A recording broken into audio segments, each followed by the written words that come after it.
Assalamualaikum warahmatullahi wabarakatuh. Perkenalkan, saya Nadia Zamar dari Vokasi Akuntansi 2020. Di sini saya ingin menjelaskan mengenai dinamika penduduk. Apa itu dinamika penduduk?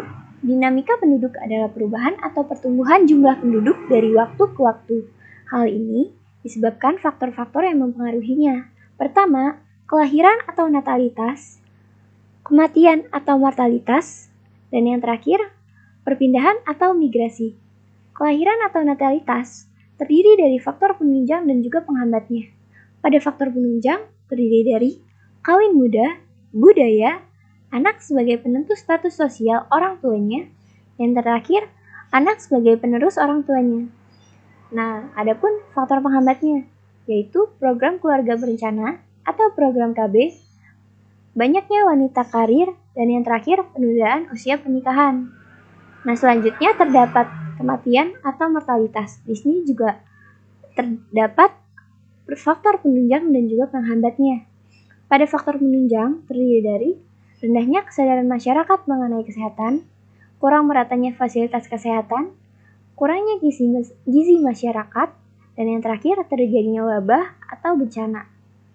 Nah, pada faktor penghambatnya terdiri dari meningkatnya kesadaran masyarakat mengenai kesehatan, memadainya fasilitas kesehatan masyarakat, menerapkan pola hidup sehat, dan terdapat kemajuan di dunia kedokteran. Selanjutnya di sini saya ingin menjelaskan mengenai migrasi penduduk, yang terdiri dari pengertian migrasi dan juga jenis-jenis migrasi.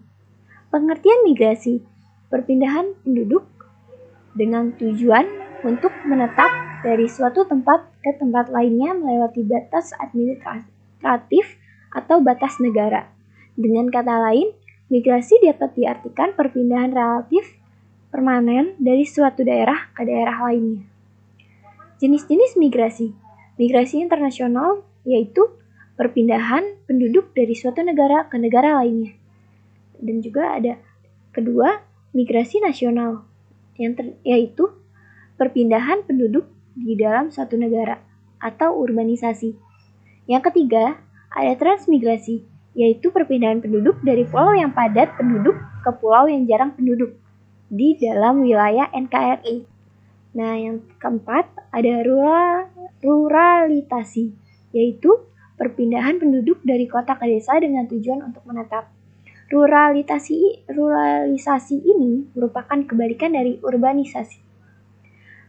Nah, di sini terdapat 3 jenis migrasi nasional, yaitu yang pertama ada imigrasi, yaitu masuknya penduduk dari suatu negara ke negara lain dengan tujuan menetap. Orang yang melakukan imigrasi dapat disebut imigran.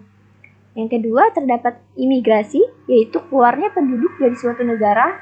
Orang yang melakukan emigrasi disebut emigran. Nah, yang ketiga ada remigrasi, yaitu kembalinya imigran ke negara asalnya. Selanjutnya ada transmigrasi. Transmigrasi di sini terdiri dari 4 jenis, yaitu transmigrasi umum yang dilaksanakan dan dibiayai oleh pemerintah. Selanjutnya ada transmigrasi khusus yang dilaksanakan dengan tujuan seperti penduduk yang terkena bencana alam. Nah, yang ketiga terdapat migrasi spontan yang dilakukan oleh seseorang atas kemauannya dan biayanya sendiri. Nah, yang terakhir ada transmigrasi lokal, yaitu transmigrasi dari suatu daerah ke daerah lainnya dalam satu provinsi atau satu pulau yang sama. Sekian dari saya, kurang lebihnya mohon maaf. Wassalamualaikum warahmatullahi wabarakatuh.